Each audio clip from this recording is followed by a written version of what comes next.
ഇപ്പോൾ വൈക്കത്തൂർ മഹോത്സവത്തിൻ്റെ 5ാം ദിവസമായ ഇന്ന് രാവിലെ തൊട്ട് സംഗീതാർച്ചനയായിരുന്നു.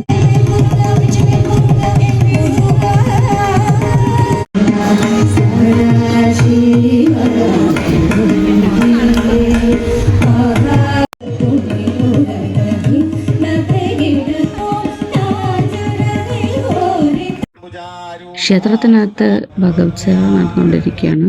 അപ്പോൾ ഞങ്ങൾ വീണ്ടും അമ്പലത്തിലോട്ടെത്തി. ഞങ്ങൾ നാളെ ദേശം വകയല്ലേ സദ്യ. അപ്പോൾ ഞങ്ങൾ കുറച്ച് പച്ചക്കറിയും സാധനങ്ങളൊക്കെ വാങ്ങിച്ച് നമ്മുടെ തമ്പുരുമോളാണ് അവിടെ വെച്ചത്. അത് കഴിഞ്ഞ് നമ്മളിത് പുറത്തോട്ടിറങ്ങാൻ നേരം ആലിഞ്ചോട്ടിലൊരു ആനക്കുട്ടൻ. ഇന്നത്തെ പള്ളിവേട്ടയ്ക്കും നാളത്തെ പകൽപ്പുരത്തിനും വേണ്ടിയിട്ടായിരുന്നു ആനയെ കൊണ്ടുവന്നിട്ടുള്ളത്.